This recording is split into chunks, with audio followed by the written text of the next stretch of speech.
नमस्कार दोस्तों, स्वागत आपका संकल्प यूपीएससी चैनल पर। हम लोग अभी कवर कर रहे हैं सितंबर मंथ की विज़न की मैगज़ीन और मैं हूं दीक्षांत। हमने जो पॉलिटी वॉलिटी वाला जो चीज़ें हैं वो कवर कर ली हैं। जैसे मैं बता दूं कि we have covered polity, we have covered IR, environment भी कर ली है हमने, उसके अलावा इकोनॉमी वगैरह भी अपन ने कवर कर लिया है। ठीक है, तो और इस वाले जो सेशन में we are going to cover the culture part of the vision magazine. ठीक है, we are going to cover the culture part, ये वाला जो सेक्शन है ये कवर करने वाले हैं हम लोग। तो चलिए शुरू करते हैं आज का सेशन और बढ़ते हैं अपने संकल्प की तरफ, अपने यूपीएससी की एक सफल यात्रा की तरफ। The first article is 200th birth anniversary of दादा भाई नौरोजी।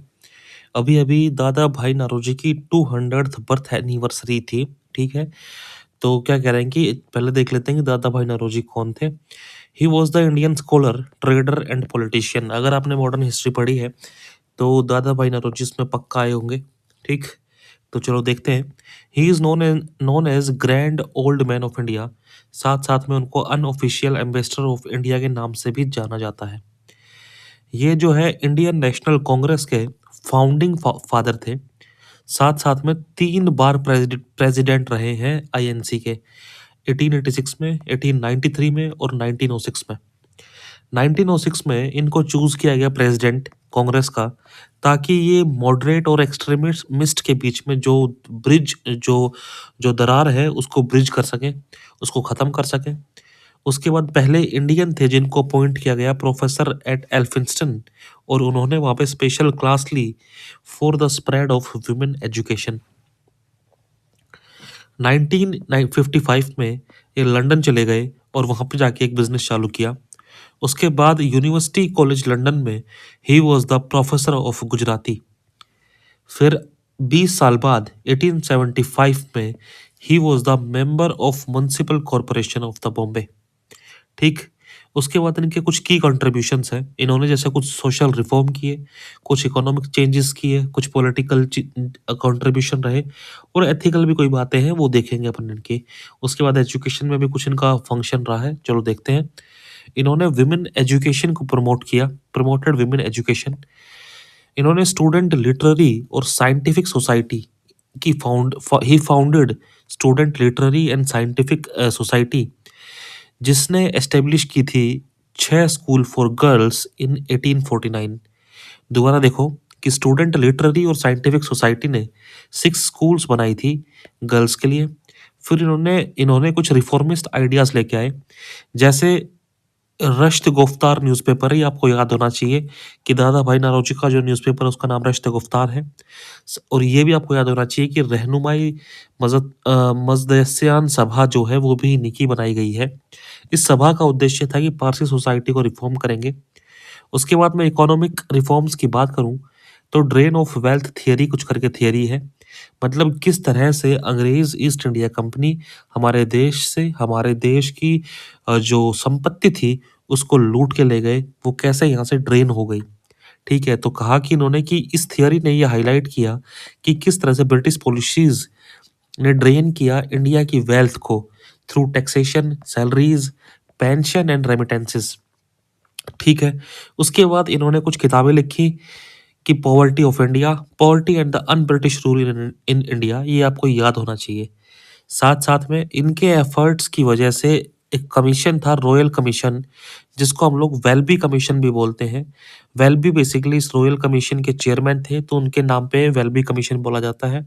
इस कमीशन का उद्देश्य था कि financial policy of the British government को इंक्वायर किया जा सके, और इस रॉयल कमीशन के मेंबर थे दादा भाई नौरोजी। इन्होंने न्यूज़पेपर चालू किया वॉइस ऑफ इंडिया। फिर पॉलिटिकल की मैं बात करूं तो he was a moderate leader.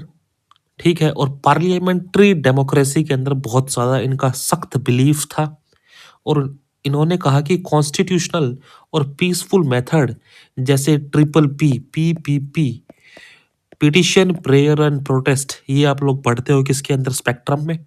इन चीज़ों को यूज़ करके हम लोग पार्लियामेंट्री डेमोक्रेसी को अचीव करेंगे। उसके बाद इन्होंने फाउंड किया लंदन इंडियन सोसाइटी 1865 के अंदर, और 1 साल बाद इन्होंने फाउंड किया ईस्ट इंडियन सोसाइटी। पहले ब्रिटिश एमपी थे, ठीक है ना, पहले इंडियन एमपी थे ब्रिटिश पार्लियामेंट में, ठीक है। उसके बाद elected for the Liberal Party in Finsbury Central at 1892 general election, ठीक। उसके अलावा इन्होंने अलग अलग नेशनल लीडर्स को भी मेंटरिंग किया है, उनका भी इनको ही was the mentor of the INC leaders, जैसे बाल गंगाधर तिलक, गोपाल कृष्ण गोखले एंड महात्मा गांधी। एथिकल की मैं बात करूं, इन्होंने कहा था कि there shall be purity in thought, ये चीज आप में भी होनी चाहिए कि there shall be purity in thought, speech और एक्शन, आपकी जुबान, आपके विचार, आपके कर्म सब प्योर होने चाहिए। ये कहा इन्होंने अपनी किताब के अंदर, द ड्यूटीज ऑफ जोरास्ट्रियन, ठीक। उसके बाद एजुकेशन में इन्होंने क्या किया, इन्होंने कहा कि यूनिवर्सलाइज कर दो एलिमेंट्री एजुकेशन को, क्या कर दो, यूनिवर्सलाइज द एलिमेंट्री एजुकेशन, ठीक है। The first step in introducing compulsory primary education was taken by दादा भाई नारोजी। इनके साथ साथ ज्योतिबा फूले, इन्होंने कहा कि ज्योतिबा फूले ने और इनके साथ ज्योतिबा फूले इन्होंने डिमांड रखी कि 4 year of compulsory primary education होनी चाहिए before the Indian education commission. मतलब कि इन दादा भाई नारोजी के साथ साथ ज्योतिबा फुले ने इन्होंने क्या कहा कि there shall be 4 years of compulsory primary education, और ये बात रखी गई इंडियन एजुकेशन कमीशन के सामने, जिसको हम लोग हंटर कमीशन भी बोलते हैं, और ये आया था 1882 में। तो दिस वाज द आर्टिकल, ये कंक्लूजन आप लोग देख लेना। The next article is 100 years of self respect movement. 100 साल हो गए सेल्फ रेस्पेक्ट मूवमेंट को, ठीक है। दिस ईयर मतलब 2025 को 100 साल हो गए हैं सेल्फ रेस्पेक्ट मूवमेंट को, जिसने इस सेल्फ रेस्पेक्ट मूवमेंट ने साउथ इंडिया के पॉलिटिकल डिस्कोर्स को ही चेंज करके रख दिया था। सेल्फ रेस्पेक्ट मूवमेंट की बात करते हैं। इसको लॉन्च किया गया ईवी रामास्वामी के द्वारा, जिनको हम लोग पेरियार बोलते हैं, he is also known as Periyar. 1925 में लॉन्च किया गया था। जो कंसेप्ट ऑफ सेल्फ रेस्पेक्ट है, इसका उद्देश्य ये है, ये कहता है कि हमको एक बेसिकली इगैलिटेरियन सोसाइटी एस्टेब्लिश करनी है। What is egalitarian? इगैलिटेरियन का मतलब होता है इक्वल सोसाइटी, जहाँ पे किसी भी प्रकार का डिस्क्रिमिनेशन, हेट्रेड या फिर डिस्क्रिमिनेशन और हेट्रेड ना हो कास्ट के बेसिस पर, रिलीजन के बेसिस पे, जेंडर के बेसिस पे, किसी भी प्रकार का द्वेष, किसी भी प्रकार का हेट्रेड ना हो रिलीजन, कास्ट और जेंडर के बेसिस पे। इट वाज द उद्देश्य ऑफ सेल्फ रेस्पेक्ट मूवमेंट, ठीक है। Described as Arivu Viduthalai Iyakkam, that is this is a movement to liberate the intellect by Periyar. देखो, इसको हम लोग इस नाम से जानते हैं, मतलब इसको इस तरह से डिस्क्राइब किया जाता है, और इसका मतलब ये है कि हम लोग लिबरेट कर रहे हैं इंटेलेक्ट को, ठीक। The objectives of the movement जो है वो इन 2 पैम्फलेट्स में दिया गया है। कौन कौन से के अंदर? नामाथु कुरिकोल एंड तिरावितक कलक लतियम, ठीक। उसके अलावा कुछ फीचर्स हैं इस मूवमेंट के। पहले बात तो हम लोग सोशल अपलिफ्टमेंट करेंगे। सोशल अपलिफ्टमेंट कैसे करेंगे? हम लोग देवदासी सिस्टम को अपोज करेंगे, हम लोग कास्ट डिस्क्रिमिनेशन खत्म करेंगे, विडो रिमैरिज जो है उसको सपोर्ट करेंगे, साथ साथ में सोशल इक्वलिटी को भी प्रमोट करेंगे। फिर मैं कह रहा हूँ कि सेल्फ रिस्पेक्ट मैरिजेस करवाई जाएंगे। सेल्फ रिस्पेक्ट मैरिजेस वो मैरिजेस हैं जिसके अंदर हम लोग प्रीस्ट का यूज़ नहीं करेंगे, the marriages without the priest. इसलिए अगर हम प्रीस्ट का प्रयोग नहीं करेंगे तो हम लोग जो ब्राह्मण प्रीस्ट है उनकी मोनोपोली जो है उसको ख़त्म कर देंगे। इसका उद्देश्य ये था। फिर कह रहा है कि इंटरकास्ट मैरिजेस होंगी। इसने तो सेल्फ रेस्पेक्ट मूवमेंट ने और क्या किया कि इसने चाइल्ड मैरिज को अपोज किया और कहा कि तुम प्रेम विवाह करो और इंटरकास्ट मैरिज करो भाई, ठीक। उसके बाद 1829 में पेरियार ने पहली प्रोविंशियल कॉन्फ्रेंस रखी चेंगलपट्टू के अंदर। इसको लीड करने वाले, इस कॉन्फ्रेंस को जिन्होंने लीड किया था, ही वॉज पांडियन। इनका नाम बहुत लंबा है, ठीक है, तो ही वॉज पांडियन, इतना याद रख लेते हैं वीकली अपन। उसके बाद ईवी रामास्वामी पेरियार कौन थे? He was a social reformer, constructive thinker, A philosopher, जिन्होंने ये कहा कि हम लोगों को सोशल इक्वलिटी ज़रूरी है भाई, साथ साथ में साइंटिफिक नॉलेज होनी चाहिए, is the only tool for egalitarian society. He was influenced by Mahatma Gandhi. Mahatma Gandhi के जो कंस्ट्रक्टिव सोशल प्रोग्राम्स थे, जैसे khadi programme, temple entry programme for untouchables, इन सब चीज़ों से ही वॉज इन्फ्लुएंस्ड। इन्होंने अपने पास एक पब्लिश की कूदी अरसू, ये आपको याद रखना है भाई, you have to keep this thing in mind कि कूदी अरसू ये एक तमिल लैंग्वेज के अंदर एक हफ्ते में निकलने वाली बेसिकली पुस्तक या फिर कुछ भी मान लो, अखबार टाइप का जो भी है, कूदी अरसू, ठीक है। And took part in Vaikom Satyagraha and non corporation movement, ठीक। फिर कह रहा है कि इनको ही receive title of Vaikom Veeran and Periyar, जिसका मतलब है ग्रेट मैन। फिर कह रहा है कि इन्होंने क्या कहा, ही एडवोकेटेड, इन्होंने कहा कि तुम लोग जो गवर्नमेंट की चीज़ें हैं ना, गवर्नमेंट के राइट्स को प्रोपोर्शनेटली डिस्ट्रीब्यूट करो भाई, मतलब जिस जैसी पॉपुलेशन है ना उसी हिसाब से उसको डिस्ट्रीब्यूट करो। 1932 के अंदर पेरियार जो है along with communist trade unionist, जिनका नाम था चेतियार, इन्होंने एक नई पॉलिटिकल पार्टी बनाई जिसका नाम था सेल्फ रेस्पेक्ट सोशलिस्ट पार्टी। फिर कह रहा है कि सिग्निफिकेंस का है सोशल रेस्पेक्ट मूवमेंट की, इन्होंने ब्राह्मणिकल डोमिनेंस को चैलेंज किया, ठीक है। और इन्होंने क्या किया, इन्होंने रिलीजियस हायरार्की को और सोशल हायरार्की को क्वेश्चन किया कि हमारी जो अपर क्लासेस है उन्हीं का ही दबदबा क्यों है। साथ साथ में इन्होंने एंटी कास्ट पॉलिटिक्स की जो है फाउंडेशन रखी तमिलनाडु के अंदर। फिर कह रहा है कि वीमेन राइट्स के लिए भी जो ये सेल्फ रेस्पेक्ट मूवमेंट था बहुत ज़रूरी था, क्योंकि इसकी वजह से यहाँ पे अपने पास विडो रीमैरिज जैसे रिफॉर्म्स आए, right to property for the women, right to divorce, reproductive choices जो है ना, ये सारी चीज़ें, इन चीज़ों के ऊपर जोर दिया गया था, ठीक। फिर कह रहा है कि रैशनलिज्म का जो है उसको भी प्रमोट किया गया, कहा कि यार तुम सब ये ऐसा अंधविश्वास मत रखो भाई ज़िंदगी में, तुम क्रिटिकल थिंकिंग करो, साइंटिफिक टेम्पर लेके आओ, सुपरस्टिशन की छुट्टी कर दो, ठीक है, और सोशल एटीट्यूड को मॉडर्नाइज कर लो। फिर लैंग्वेज और कल्चरल रेनेसो आया, मतलब इसकी वजह से क्या हुआ कि तमिल लैंग्वेज जो है वो स्ट्रेंथन हो गई, Dravidian culture is the culture of south India, वो स्ट्रॉन्ग हो गया। और अगर ये चीज़ें स्ट्रॉन्ग हो रही तो जाहिर सी बात है कि लोकल आइडेंटिटी भी स्ट्रॉन्ग होगी, ठीक है। फिर कह रहा है कि एजुकेशनल एक्सेस, मतलब ज़्यादा से ज़्यादा लोगों को एजुकेशन जो है वो मिले, ठीक है। तो इन्होंने क्या किया, सेल्फ रेस्पेक्ट मूवमेंट के तहत ज़्यादा से ज़्यादा लोगों को मास लिटरेसी और एजुकेशन की बात की कि जो मार्जिनलाइज सेक्शन है ना उनको भी तो एजुकेशन दो यार तुम, ठीक है। साथ साथ में challenging the traditional denial of knowledge to non Brahmins.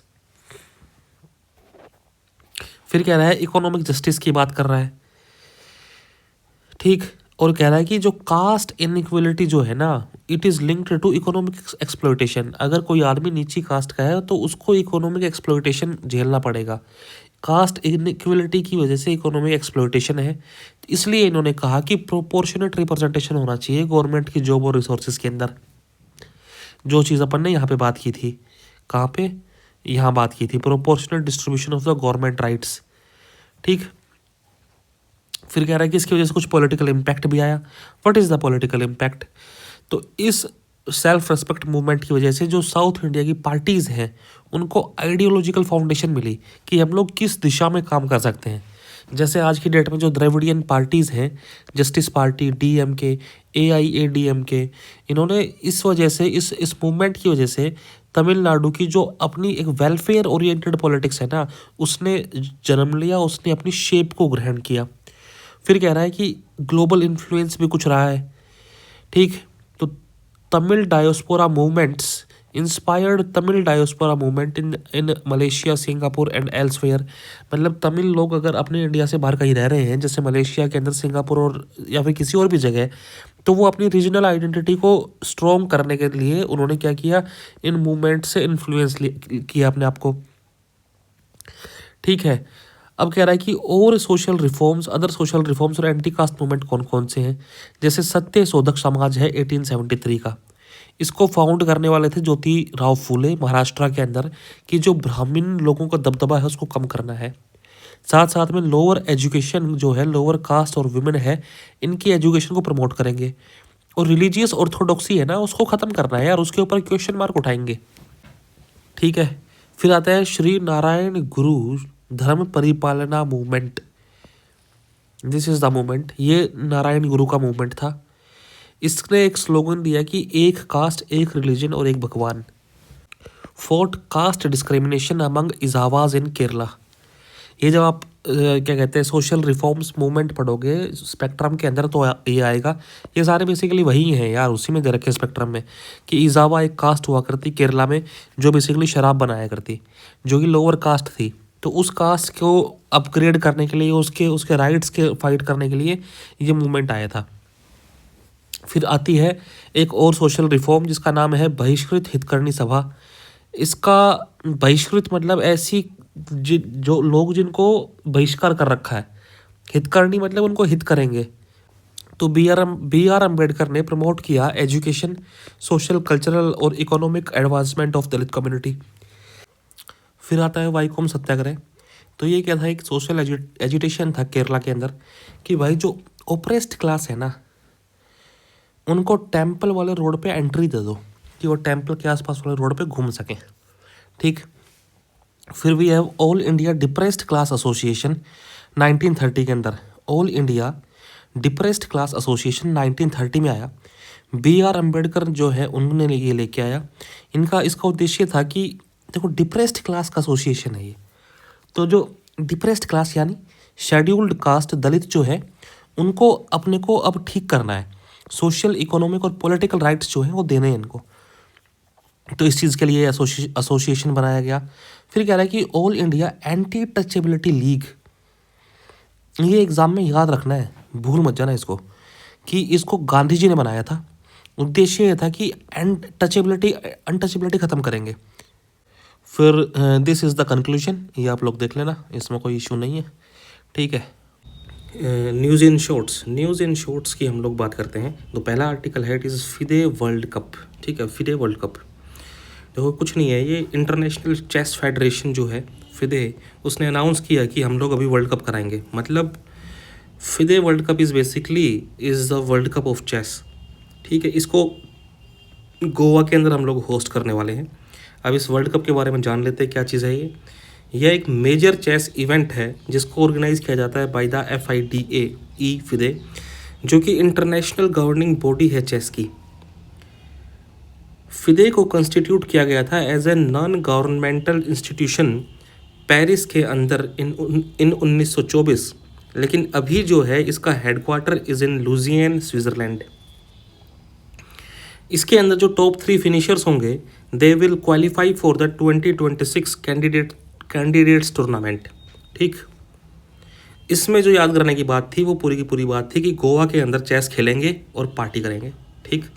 The next news in shorts is world boxing championship हो रही है 2025 के अंदर, जो कि हो चुकी है। इसके अंदर जैस्मीन लंबूरिया और मीनाक्षी हुड्डा इनको मिला है गोल्ड। सोना मिल गया इनको भाई। जैस्मीन लंबूरिया और मीनाक्षी हुड्डा को मिला है gold medal in the recently held boxing championship 2025। अब ये कहाँ पे हुई? ये हुई अपने पास लिवरपूल के अंदर, UK में। पहली बार ऐसा हुआ कि विमेन और मैन जो हैं इनका इवेंट एक साथ हुआ वर्ल्ड बॉक्सिंग चैम्पियनशिप का। ठीक है। इंडिया ने भाई 4 गोल्ड मेडल जीते हैं, मतलब 4 मेडल जीते हैं। पहला जीता है गोल्ड, जीता है अपने पास जैस्मीन लंबूरिया ने। मीनाक्षी हुड्डा ने जीता है गोल्ड। उसके बाद नुपुर शौरान ने जीता है सिल्वर मेडल और पूजा रानी ने जीता है ब्रॉन्ज मेडल। इसके अंदर कजाकिस्तान ने टॉप किया है भाई मेडल के टेबल के अंदर। राजा पृथ्वीराय ने रूल किया था अपने पास असम को। असम जो है बेसिकली असम का पुराना नाम कामरूप है। ड्यूरिंग द 13th सेंचुरी राजा पृथ्वीराय बेसिकली खेन डायनेस्टी से थे, जो कि नरक असुर के लीनिएज की है। ठीक। ज़्यादा याद करने की ज़रूरत नहीं है, इतना याद रखो कि खेन डायनेस्टी के पार्ट थे जो है राजा पृथ्वीराय। ये जो है कामतेश्वरी गॉडेस की पूजा करते थे, ये हमको याद रखना है। जो कामरूप डायनेस्टी थी या फिर खेन डायनेस्टी थी, ये जो है गॉडेस कामतेश्वरी की पूजा करते थे। Goddess Kamateshwari is basically goddess Durga. इन्होंने क्या किया था यहाँ पे, पहले क्या था ना, देखो अगर ये इंडिया है, इंडिया के अंदर यहाँ पे पाल डायनेस्टी रूल किया करती इस टाइम पे। ठीक है। और पाल डायनेस्टी बेसिकली असम में भी रूल किया करती। ठीक। नीचे यहाँ पे राष्ट्रकूट हुआ करते, यहाँ पे पाल हुआ करते। ठीक है। यहाँ पे गुजर प्रतिहार हुआ करते। आप लोगों ने मेडाइवल हिस्ट्री पढ़ी होगी, उसके स्टार्टिंग में ये बात आती है। तो जैसे ही पाल डायनेस्टी का फॉल हुआ, उसके पाल डायनेस्टी के जैसे ही पाल डायनेस्टी असम के अंदर गिरती है, वहाँ पे आते हैं खेन रूलर्स, और खेन dynasty mark the beginning of कमाता किंगडम। कमाता किंगडम मतलब इस लोकेशन को बोल रहे हैं, एक असम को कमाता, तो कमाता किंगडम, इसको हम लोग कमरू भी बोलते हैं, इसको हम कमरूद भी बोलते हैं, इसको हम कामरूप भी बोलते हैं, इसको कमाता ही बोलते हैं, इसको कोच भी बोलते हैं, इसको कोच हाजो भी बोलते हैं। ठीक, फिर कह रहा है कि राजा पृथ्वीराज ने क्या किया। राजा पृथ्वीराज ने बेसिकली भाई साहब बख्तियार खिलजी को हरा दिया था, जब बख्तियार खिलजी ने कामरूप पे अटैक किया था। कनई वर्सी रोक inscription is the proof of destruction of the Turks. तुर्क जो हैं, तुर्क्स का डिस्ट्रक्शन का जो जिसकी बात की जाती है, वो बात की जा रही है कनई वर्सई रोक इंस्क्रिप्शन के अंदर। साथ साथ में इन्होंने क्या किया था, इन्होंने जो प्रिजनर ऑफ वॉर्स थे उनको माफ़ कर दिया था। तो basically he was following the principles of धर्म युद्ध। फिर हम लोग बात करेंगे मैग्सेसे अवार्ड की। अभी क्या हुआ है कि एजुकेट गर्ल्स नाम का एक एनजीओ है, ये पहला इंडियन ऑर्गेनाइजेशन बना है जिसको मिला है रमन मैग्सेसे अवार्ड 2025 के अंदर। रमन मैग्सेसे अवार्ड से मेरे को मेरी कॉलेज के दिन याद आ जाते हैं, जब मैं it was the time I was in IIT BHU, Varanasi की बात है। मेरा प्रोफेसर था एक, इनका नाम था संदीप पांडे, उनको भी रमन मैग्सेसे अवार्ड मिला है ना। तो he was also Raman Magsaysay awardee. जब जिस साल में अरविंद केजरीवाल जो अपने दिल्ली के CM रहे हैं उनको मिला था, उसी टाइम पे संदीप पांडे को मिला था, मतलब मेरे प्रोफेसर को। फिर कहते हैं कि रमन मैग्सेसे अवार्ड जो हैं वो क्या है, उसके बारे में बात कर लेते हैं। 1957 में इस्टेब्लिश किया गया। पहली बार 1958 में इसको दिया गया कि भाई लो अब 58 आ गया है, 1958 आ गया है, रमन मैग्सेसे अवार्ड अपन डिस्ट्रीब्यूट करते हैं। एशिया का हाईएस्ट ऑनर है ये, मतलब ये Asian version of Nobel prize है। हर साल इसको हम लोग अवार्ड कर रहे हैं, हर साल इसको दे रहे हैं। ठीक, फिर क्या कह रहा है कि ये क्यों बनाया जाता है। बेसिकली फिलीपींस के एक प्रेसिडेंट थे जिनका नाम है रमन मैग्सेसे। रमन मैग्सेसे एक बहुत ही बढ़िया लीडर थे, तो उनकी लीडरशिप के को याद करने के लिए और उनको याद करने के लिए हम जो है रमन मैग्सेसे अवार्ड जो है वो दे रहे हैं।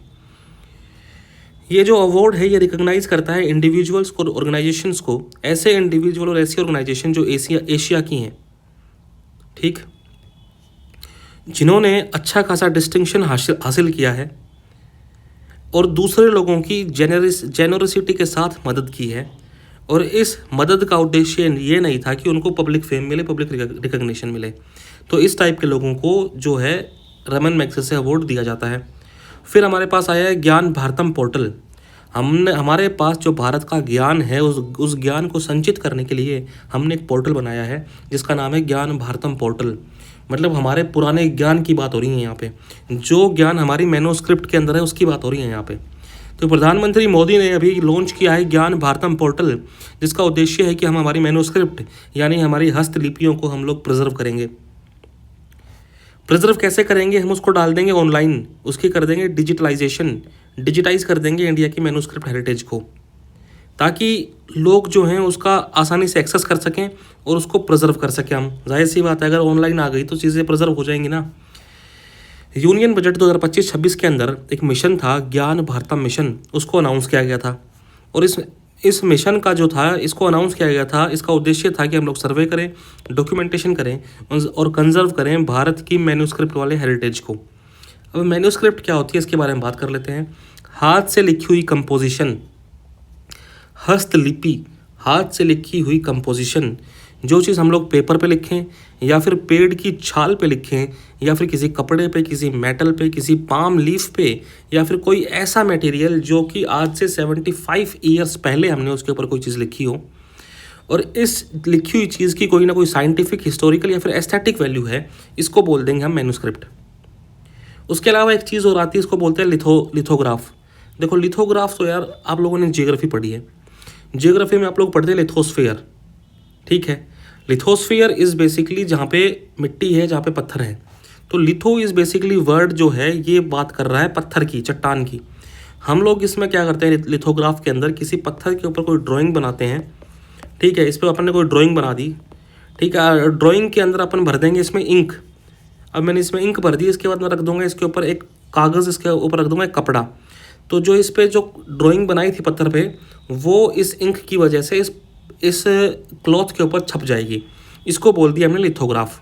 मतलब हम लोगों ने ड्राइंग की स्टोन पे और उसको ट्रांसफ़र कर दिया पेपर के ऊपर, ठीक, इसको बोलते हैं लिथोग्राफ। अब कह रहा है कि इंडिया के पास बहुत से मेमोरी ऑफ द वर्ल्ड हैं, जिसके अंदर अराउंड 10 मिलियन मैनोस्क्रिप्ट हैं, जो कि 80 एंशियंट स्क्रिप्ट्स के अंदर हैं। अलग अलग स्क्रिप्ट अपनी कौन कौन सी हैं, जैसे ब्राह्मी हो गई, कुषाण हो गई, गौड़ी हो गई, लेपचा, मैथिली।